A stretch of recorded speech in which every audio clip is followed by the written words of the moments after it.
Welcome to Spirits Podcast, a boozy dive into mythology, legends, and folklore. Every week we pour a drink and learn about a new story from around the world. I'm Amanda. And I'm Julia. And this week we are joined by the absolutely fantastic Mayonn Paasewe-Valchev. Mayonn, welcome. Hi, Amanda. Hi, Julia. Thank you for having me.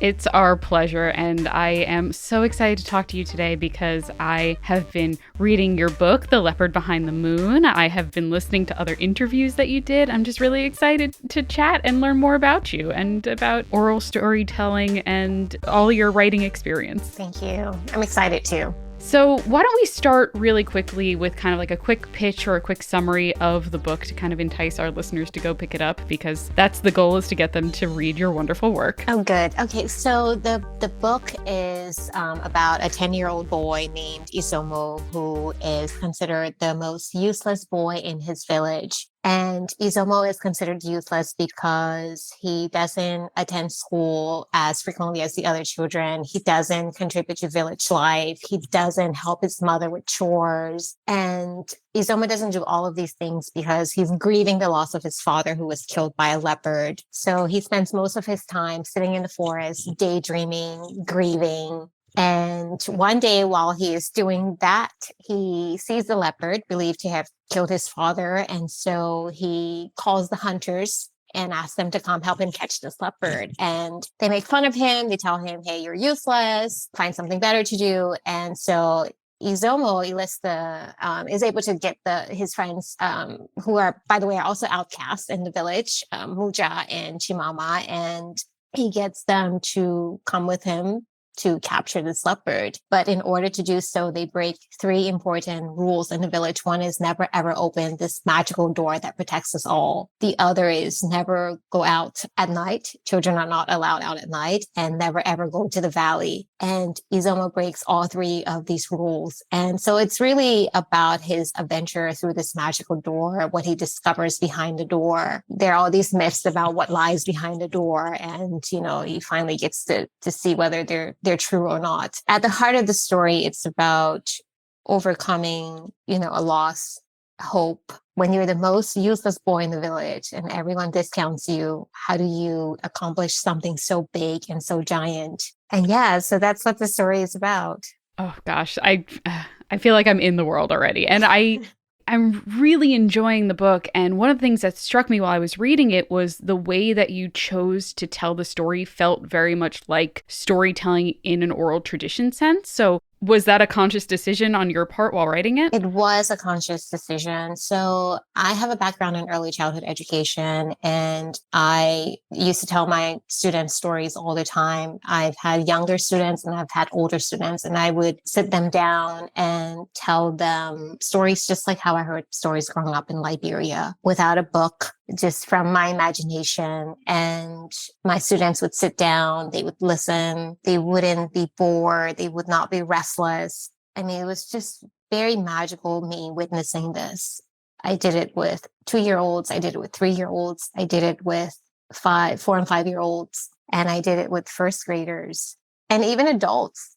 Had the same impact. They would just sit, and I could see their minds, and I could see that, they were stimulated and they were imagining my words. So at the time when I got the idea for this book, I was working as a first grade teacher, and I decided that I wanted to write a story that would expose children to elements of different cultures from around the world. And I thought, well, I'll start with my culture, African culture. I thought I'm going to write it just like how I heard stories growing up. And so that was very intentional. And so.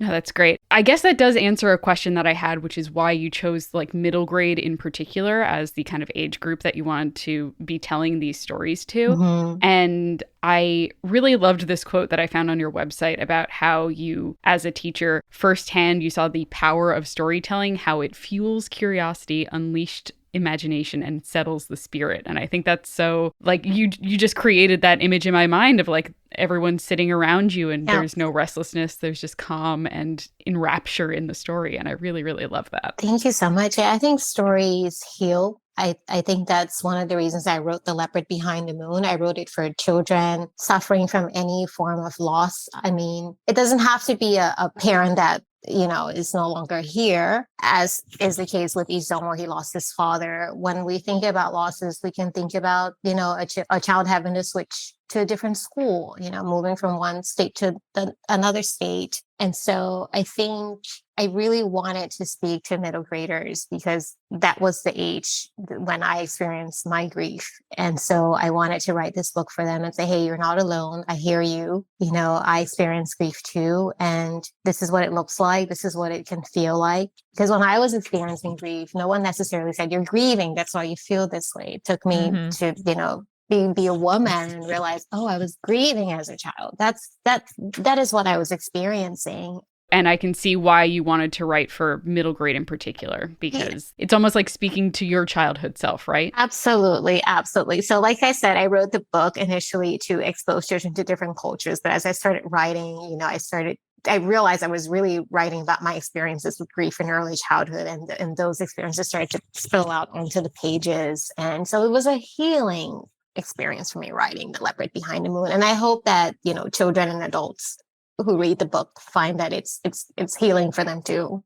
Yeah. As someone who has been experiencing some grief lately, it was a really, really lovely read. So I very much appreciated it, and I could very much relate. Great. That's good to hear. Yeah. I mean, it's always nice to know that you have your intended audience, but other people can enjoy and get something out of the story, Absolutely. Yes.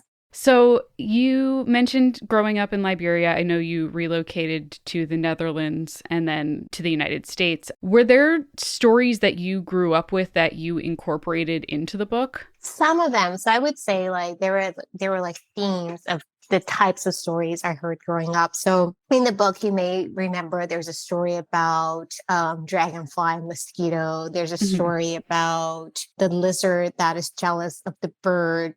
He's jealous of the birds because birds have wings, and why should he clear on the forest floor and the birds get to fly? And so he steals the wings of a bird. And so I was accustomed to hearing those types of stories in Liberia, stories that would teach you a lesson, stories that would teach you that there are consequences to bad behavior, stories that I think give insight into human emotions, right? So like jealousy, greed, these kinds of things, and what are the consequences of those emotions. And so that's why I weave those types of stories into The Leopard Behind the Moon. So I grew up hearing lots of animal fables. I grew up hearing riddles and songs. I don't ever remember as a young child anyone sitting me down and reading a book to me, but people told me stories, lots and lots and lots of stories. And so I would say the themes were weaved into the Leopard Behind the Moon. So stories of witchcraft and sorceries. I heard those types of stories growing up too. And so that's a theme that's weaved into the book, using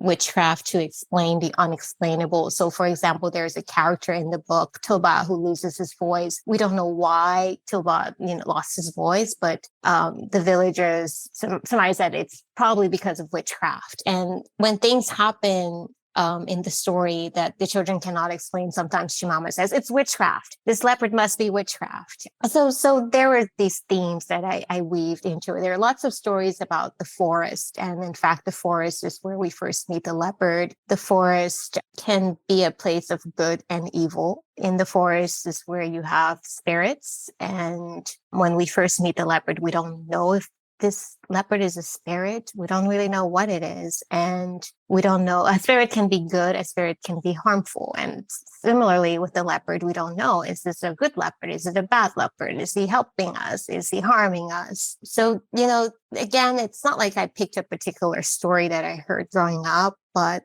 there are these elements that are consistent that you find throughout oral storytelling in African culture and African mythology. So I weave those themes into it. Yeah. I absolutely felt the spirit of those in the stories that you were telling. So Good. I love that. And that wasn't necessarily intentional, right? So telling it in an oral storytelling style, that was very much intentional. But as far as weaving in those mythological elements, it wasn't intentional. It's just when you grow up hearing something and experiencing something and it's in your blood. And so when I tell my story, it just shows up that way. And then later when I look back and I said, oh yeah, I heard stories of forest all the times and of spirits and witchcrafts. And it's that's why it's in my story now. So. That makes total sense. Your story and your book are products of you, and you're the product of all of the, ingredients you were surrounded by and influenced by growing up. Yeah, that's right. Exactly so. I wonder if there is a story or maybe a moment in your childhood that you remember hearing a story and being like, oh, I want to do this too. I want to be the storyteller. In my childhood, I would say, that I want to be the storyteller. I don't know if I had that moment. I will say that when I was in the Netherlands, I read a lot of the Roald Dahl books, right? So Charlie and the Chocolate Factory, Matilda, the BFG. And I remember that it was such an escape for me that even when I didn't have friends or when I felt excluded, Matilda was my friend. Charlie was my friend, right? And I wanted to create such a world for children that if everything isn't okay in your life, in your world, you can climb inside of this story and just lose yourself. Everything else might be chaotic on the outside, but in this story, someone understands me, someone gets me. I can identify with this character is relatable. I wanted to have a similar impact on children, just like what those stories did for me. So yeah. No, I love that. That's so aspirational, I suppose, is a good word for it. Yeah, the idea that you can create something that was so important to you when you needed it most. Absolutely. And those stories are very empowering because the children were always heroes in the stories. And many of them had, challenges too. Charlie in the Chocolate Factory, his family was very poor. Matilda had crazy parents. So, yeah. And worlds that don't understand them or particularly want to. That's right. Yes. And I feel like in those books in particular as well, it is very much like children are never believed or they are made to feel smaller than they are. And so giving them powers or giving them opportunities very much seems like the course of action where they can make their situations better. Absolutely. That's true. Oh, I have a question regarding, I guess, writing. I love asking authors writing questions because they always have such great insight. But for you and the fact that, you made that kind of conscious decision to make your book feel like oral storytelling, do you find that there's much of a difference in writing versus oral storytelling tradition? Like, were there any particular challenges that you came across translating from one to another? I did, yes, because in oral storytelling, I would sort of rush through some of the details, right? So I had a limited time to tell my students stories. So my stories were short. They were quick. They were entertaining. My students participated. I would ask them questions. I would involve them in the storytelling, but I didn't take the time to, for example, fully explain the emotions of the characters or to fully explain the different settings of the story. So my descriptions were vague in oral storytelling, whereas with the written story style, I had to slow down. I have to bring the reader into my imagination. And to do that, I have to really be descriptive and take my time and slow down and share all of those intimate details. So even just describing like different plants or just like even someone eats something, like what does it feel like? What is the sensation? So I think that the big difference for me was just the level of detail in written form versus oral storytelling. Mm-hmm. So I definitely had to do a lot of learning. I think of myself as a storyteller. I have stories in my mind all the time. Everything is a story to me. But I think I had to learn the form, the structure of the written form, how to put your words down on paper and follow some of the structures that have been suggested. Yeah, so that was a learning experience for me and still is. Did having that experience change your thoughts around the kinds of books you want to write next? I don't think so. I think it has just made me more meticulous, and so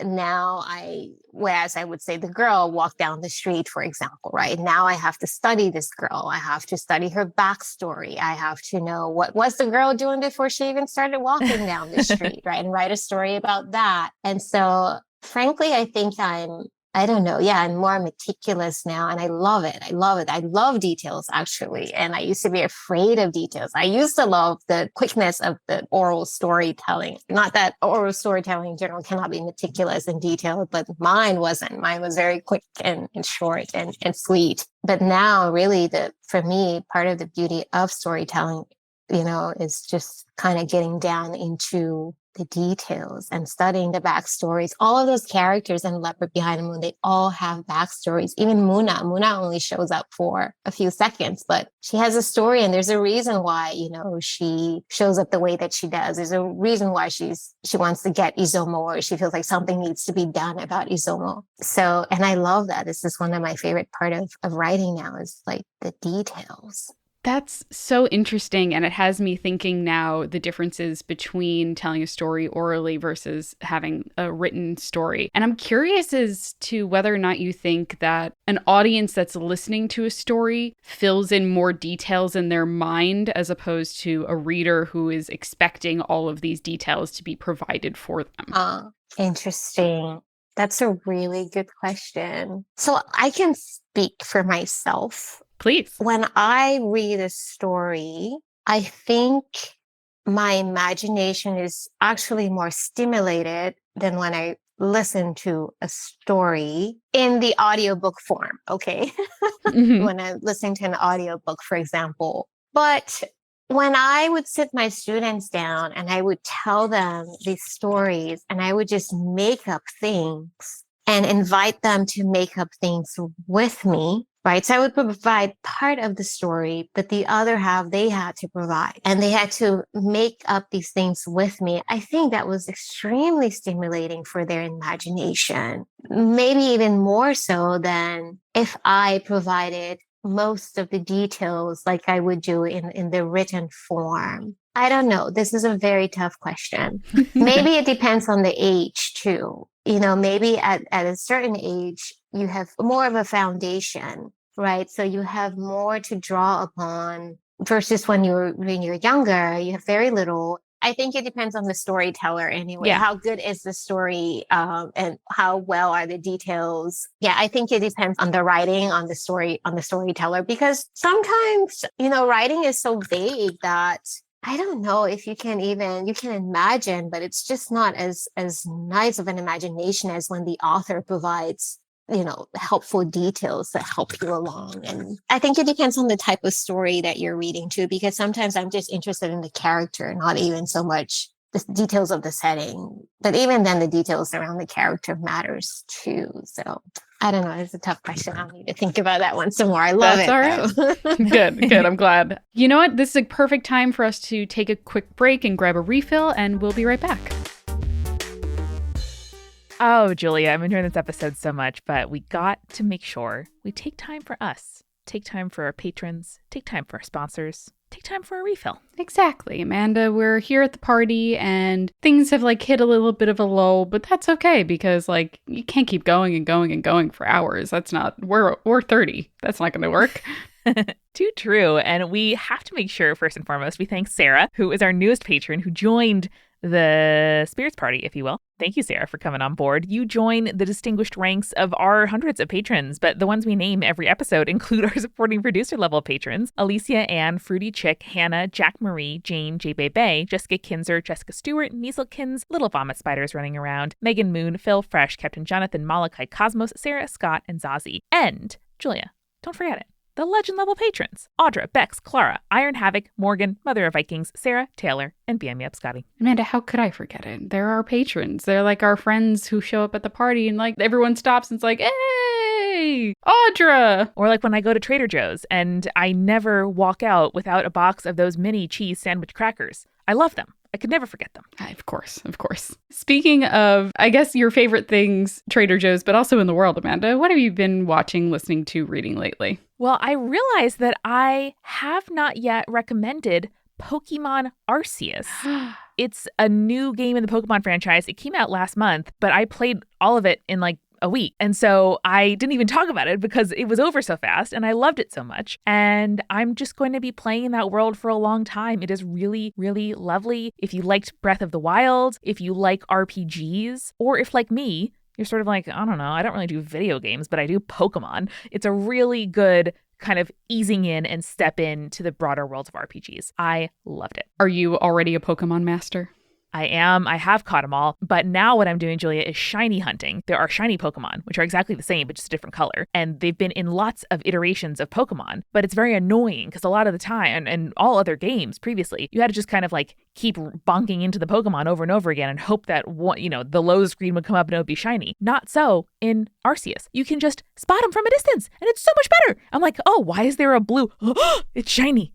That's what I'm like. I love that. I'm very happy for you. I'm always so excited when you're like, I'm a Pokemon master now. I'm like, of course you are. Shocking no one. Oh, yeah. Oh, thank you. Well, that's what I've been really enjoying. How about, Julia, if the folks, they're caught up on spirits, they're caught up on many of the podcasts that they love and enjoy, what could they consider adding to their podcast app and getting really into? Well, if they liked last week's episode, if you're not already subscribed to the Queer Movie Podcast, I don't know what you're doing. It's a queer movie watch party hosted by our friends, Rowan Ellis and Jazza John. They research and rate their way through the queer film canon, one genre at a time. I'm particularly fond of their queer horror one that they did recently. And they do anything from rom-coms to slashers to contemporary art house cinema to black and white classics. It's basically a celebration of all things gay on the silver screen. And they have new episodes out every other Thursday, and you can find them in your podcast app by just searching Queer Movie Podcast. Beautiful. And now, Julia, let's make sure we thank our sponsors for this episode. Firstly, this number depresses me, but did you know that an estimated 5 billion plastic hand soap and cleaning bottles are thrown away each year? No. That's a real bummer. And with a lot of cleaning products, they can be made of more than 90% water. Like, that sucks. And it's heavy if you live in an apartment like, I do, to carry all, new cleaning products or hand soap or whatever up the stairs, which is why I am so happy to have switched over to Blue Land in my whole house. I use Blue Land cleaning products for cleaning surfaces, for my hand soap, for my dish soap, for my laundry. It is so, so wonderful. And their whole thing is giving you a simple, beautiful bottle that you buy one time and then get to refill it forever. They send you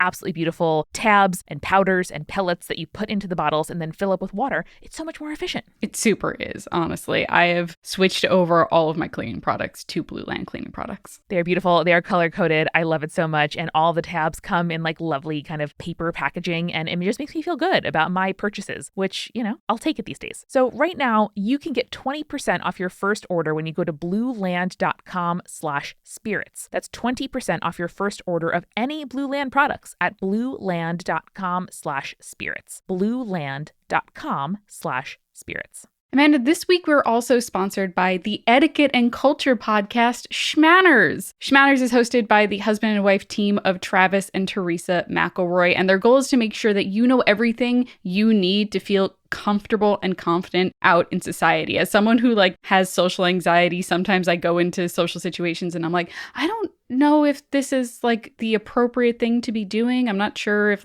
people are going to judge me if I do this or I don't do this. And Schmanners is a great way of making myself feel comfortable before going into an unknown situation. They've covered topics like writing thank you notes, attending rock concerts, encountering bidets, cowboy poetry. Truly, what do you do when you encounter a bidet? And there's an episode on Animal Crossing etiquette, which I think is really great for me. There really is something for everyone, and it's presented in a fun and friendly, non-judgmental way. They believe that etiquette is about being your best self, not about making others feel bad for what they do, which I think is great. So you can go and listen to Schmanners today at schmanners.com or wherever you listen to podcasts. That is Schmanners, spelled SHMANNERS.com or in your podcatcher. Manners, Schmanners.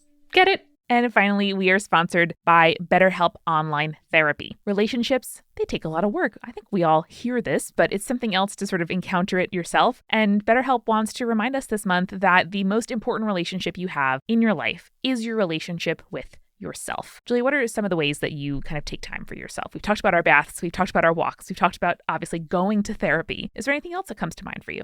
I'm a big fan of giving my brain something to do after I finish the workday, because a lot of times I feel like I need to keep going. And so I've talked about how I enjoy embroidery as a way of like kind of clearing my mind and it being a very zen moment for me after a long workday. That's often for me, my little video games where I can go and water my flowers and collect my plants and, farm my soil and just do something where I feel productive, but I am actually resting. And I think it is super important. I also every single week make time for therapy, and I do therapy via BetterHelp. BetterHelp is online therapy that offers video, phone, and even live chat sessions with your therapist, so you don't have to see anybody on camera if you don't want to. It's much more affordable than in-person therapy, and you can be matched with a therapist in under 48 hours. Give it a try and see why over 2 million people have used BetterHelp online therapy. Once more, this podcast is sponsored by BetterHelp, and Spirits listeners get 10% off their first month at betterhelp.com/spirits. That's BetterHelp.com/spirits.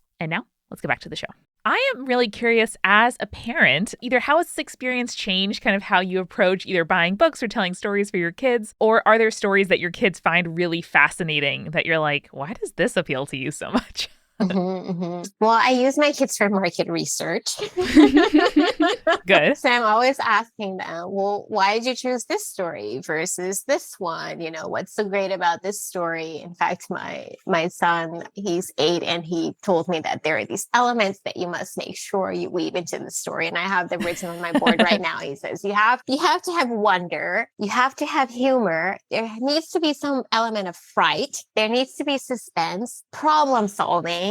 And it has to be intriguing. And for your title, you have to dig deep into your imagination. Is where his exact words say, dig deep into your imagination. So, I think I'm always talking to my students. We recently read a book together, a novel together. Not my students, excuse me, my children. We recently read a novel together, and they complained that there were just too many details in the novel. And so I asked them, like, well, what could the author have done differently? And, they would give me some input on that. And so definitely I get a lot of feedback from them. And so they influence me. In fact, one of my boys is reading this series that he loves, the middle school series by James Patterson. Loves that series. So I asked him questions. What is it about this series that you love so much? And it's very relatable. And, so he tells me these kinds of things. So yeah, I use them for market research.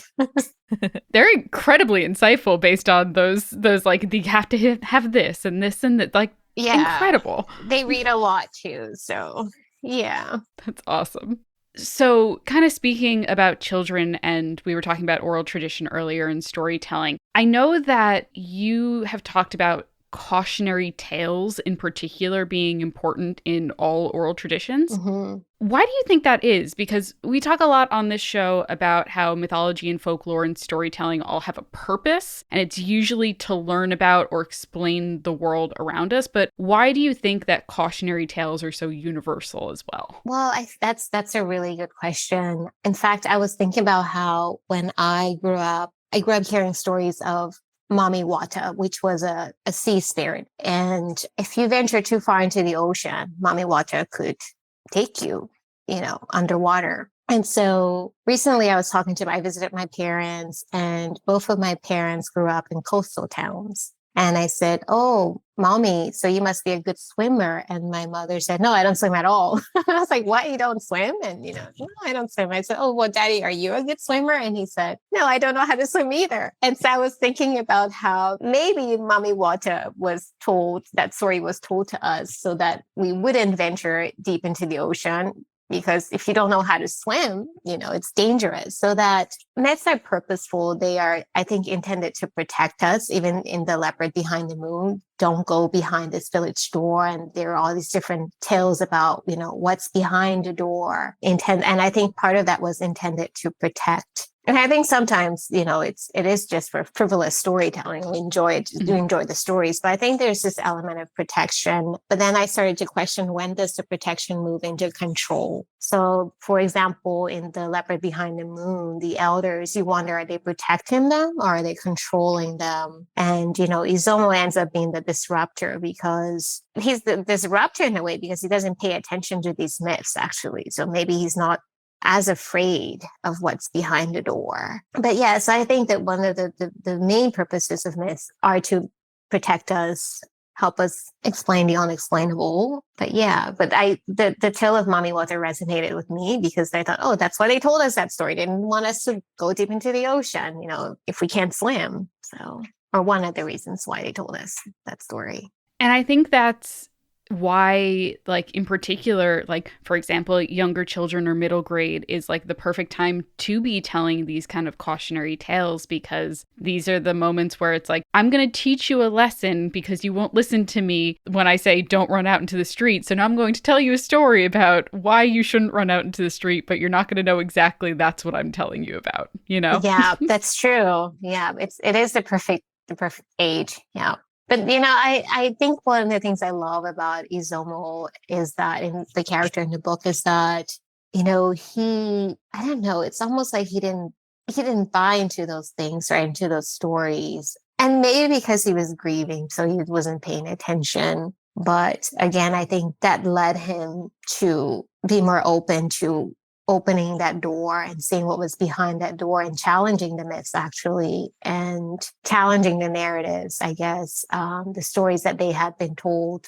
You mentioned loving Roald Dahl before. A lot of his books kind of feature questioning authority and like disrupting authority. Do you think you got a little bit of inspiration from that? Probably so. It's funny because I'm always attracted to these rebel types in, like, whenever I've worked places, right? I'm like, why am I always attracted to the people that break the rules or don't want to follow the rules? And whereas I'm the one that wants to follow the rule. And then I started studying archetypes lately, and I found out that one of my archetypes is a rebel. And I said, oh, it's because it's in me. Maybe I'm just afraid of it. And so I think it comes out in your writing, these things that, they are part of you. Like, I think I would want to open the door and see what's behind it, and so. Yeah. I mean, myths and stories wouldn't have to be so compelling and interesting, and we wouldn't have to constantly find new ways and variations to tell them if human beings were good at listening to rules in the first place. Right. Happily for storytellers, there is no more human urge, I think, than to open the door you're not supposed to open. Right. Or to, undergo the journey, see why it happened. And then by the time you come back, you become the person repeating the story and saying, trust me, I know firsthand. This is not a thing that you want to repeat. Right. But that, at least in my experience getting older, like, there are lots of things that I wish I could have internalized just by hearing it. And certain things you just have to live. Yeah. Yeah. Well said. Well said. On the show, we also cover contemporary urban legends, folk tales, and I wonder, in your home state of Georgia, are there any local urban legends or tales that you've heard that either strike you as surprising or compelling or ridiculous? Anything come to mind? Not that I can think of right now. Probably means I need to get out more. I'm mostly in this room writing. This is my whole world, you guys. I'm the oldest of 4 kids, and I remember when my siblings came from school and I saw one of them do to the other the sort of like break an egg on your head, like run the yolk down your scalp sort of trick, which was common in our elementary school growing up. And I was like, who told you that? Like, I didn't tell you that. Who that's 6 years younger than me taught you that? And so it's amazing to see the kind of commonalities, that seem completely disparate to each other, of like everybody has, it seems in the US, like a myth where you park under a bridge and turn the lights off and you see, like a spectral form appear in front of you. So it's one of those fun things that sort of somehow sort of arises out of the ether. I see. Oh, now that you're speaking, I do remember when I was in Holland, there was this thing about Bloody Mary, that if you like flip the light switch on 3 times or something, I think there was a number of time, and that, you would like call on Bloody Mary. I mean, I just vaguely remember this now Yeah, as you're yeah. asking me. Our version of that was to say it into the mirror, right, Julia? There Yeah. was no light flicking, but that would be creepier to kind of set the mood with the lights. I think you were supposed to turn the light switch off, say it 3 times or maybe 5 times, and then you put it back on. And when you put the light back on, her face would be like next to yours or something. But it's wild that is like a legitimately international, global experience, right? Yeah. That was in Holland when I heard that. Yeah. I mean, wild. Wow. And maybe one day your kids will come home and be like, Mom, Bloody Mary. I heard about maybe. But these things stick with you, because even now when my kids are playing with the light switch, I want to say, hey guys, don't do that, or, when I'm swimming, I do think about mommy water, even though I know I'm like, this is not real, but is it real? Maybe it is. I don't know. That's the thing about myths because, some part of it feels factual and then others is like, no, that's not true at all. But they're so intertwined because I know that in the ocean, there's things that are unknown. They're dangerous things, but obviously it's probably not a sea spirit, but maybe it is. I don't know. Yeah. Amanda likes to make a kind of sad joke, but it's like, as an Irish person, everyone knows a family where someone drowned. Yeah, like in a well or in like a pond that seems too small. And it's like, oh God. But that's why we learn those stories because it prevents you from doing something, that is very useful and helps you. Yeah. And the Irish version of Mami Wata is like kelpies, which are like basically underwater seahorses that if you pet it, it'll drag you underneath the water and drown you. Wow. Yeah, I mean, like, I feel like, again, almost every culture, if they have water, there's probably a story about a water spirit that will drown you if you don't follow certain rules. Right. What do you think are the purpose of myths? Why do you think we have them? I agree with you 100% is that we tell these stories, one, to explain the world around us. Like, for example, the Greek mythology of Persephone and Hades explains why the seasons change, Mm-hmm. But I do believe that like oral tradition is so important because it teaches us lessons about society and also how to preserve certain aspects that we want future generations to preserve. Whether it's protecting young ones in stories where it's like, hey, don't swim in the dark currents or stuff like that, to, hey, respect your elders because this figure didn't, and then look what happened to him. Yeah. And that's one of the things I discovered too, is that in some cultures in Africa, like the brightest children were selected to pass down these stories. They were like the story keepers. And I connected it back to the Leopard Behind the Moon, that if the children were the keepers of the stories and they were the ones who were supposed to pass down these narratives, and you have this one that isn't like falling in line, then definitely he's disrupting, the society and the standards. So yeah. Oh, I love that. That actually kind of does lead into my next question, which is if you have advice for people who feel like they want to be a storyteller or are a storyteller and want to continue down that path, what advice would you give them? I would say observe everything, listen to everything, because, that's where you would get your ideas. Later on, when you need to write details in your story, you will remember that woman that was picking her, her teeth, or playing with her jacket in a certain way. These intimate details that you can weave into your stories. I would say write a lot, write all the time, so you practice. I would say read a lot, read well-written stories. And I love the advice that you gave to your kids around like paying attention to what they wish was there or what they wish was different, and thinking about not just, oh, I don't like this, which is where I feel like I stopped as a kid, being like, no, I don't like that. No, thank you. And instead, you're prompting them to say like, what could have been different? How could the author have solved this problem? Kind of almost like peeling back the surface a little bit to look at the mechanics underneath. I've always found that to be so compelling. Yeah, that's right. And I think also just be soft on yourself. Just have fun. Writing is fun. Telling story is fun. It's a way to connect with other people. It's a way to help other people imagine. It's a way to help people cope really with challenges and difficulties, and how great it is that you can take someone from their world and put them in a whole new world. So just have fun with it. Don't be so hard on yourself, because I think that can lead you to stop writing as well. When you want everything to be so perfect. And I mean, I had the idea for the Leopard Behind the Moon in 2011, I believe.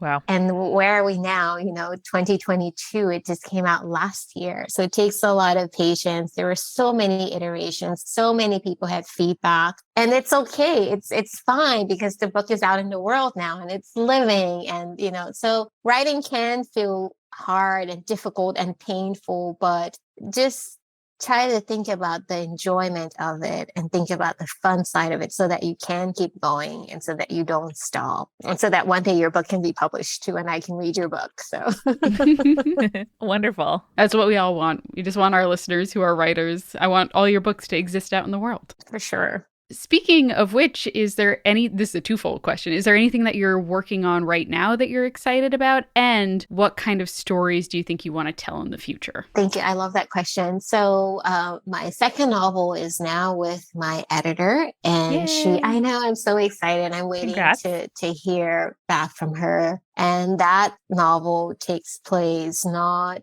in Africa this time. So like I said, my goal was to expose children to different cultures from around the world, right? And that is still my goal. And so I do visit a different continent this time, which I'm excited about. And I have a girl protagonist. But I can't say much more about it because I don't know how much the story will change. I mean, once my editor got it last time, there was a lot of rewriting of parts 2 and 3. So I don't know how the story will evolve. Mm-hmm. Oh, I was going to say, when it comes out, let us know. You can come back and tell us all about it.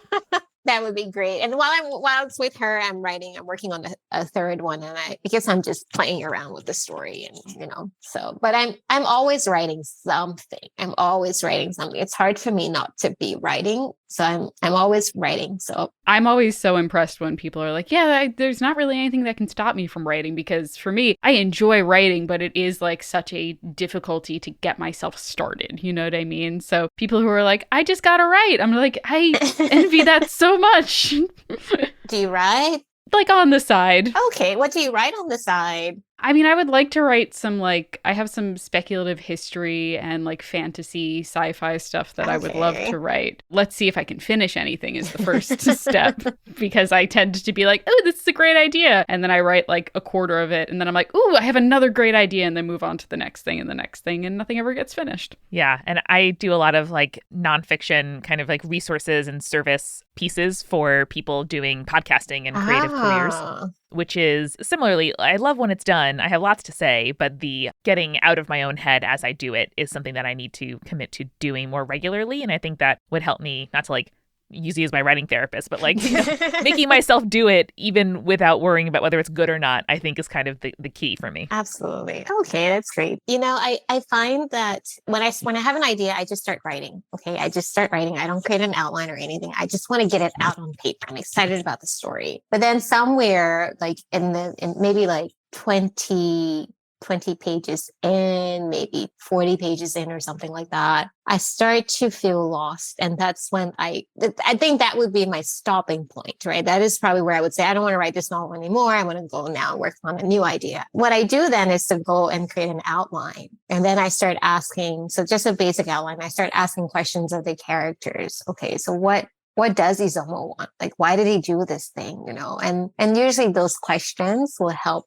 And the outline will help push me past, the 20 pages or the 40 pages and get me to the next level until I hit a block again. And then that's when I have to create an even bigger outline and start asking even deeper questions. But I think we all love the starting part, the concept, the idea, and then eventually you get stuck.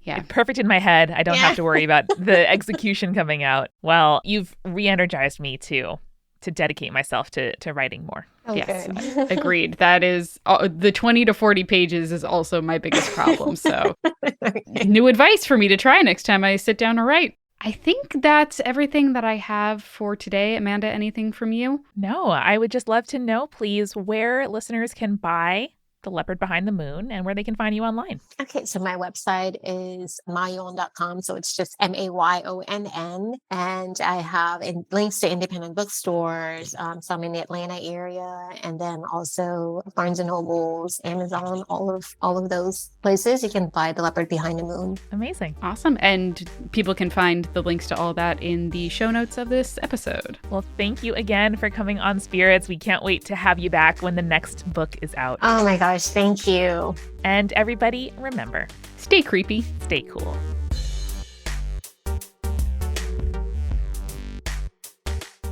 Spirits was created by Amanda McLaughlin, Julia Shaffini, and Eric Schneider, with music by Kevin MacLeod and visual design by Allison Wakeman. Keep up with all things creepy and cool by following us at Spirits Podcast on Twitter, Instagram, Facebook, and Tumblr. We also have all of our episode transcripts, guest appearances, and merch on our website, as well as a form to send us in your urban legends and your advice from folklore questions at spiritspodcast.com. Join our member community on Patreon, patreon.com/spiritspodcast, for all kinds of behind-the-scenes goodies. Just $1 gets you access to audio extras with so much more, like recipe cards, both alcoholic and non-alcoholic, for every single episode, director's commentaries, real physical gifts, and more. We are a founding member of Multitude, an independent podcast collective and production studio. If you like Spirits, you will love the other shows that live on our website at multitude.productions. Above all else, if you liked what you heard today, please text one friend about us. That's the very best way to help keep us growing. Thanks for listening to Spirits. We'll see you next week. Bye.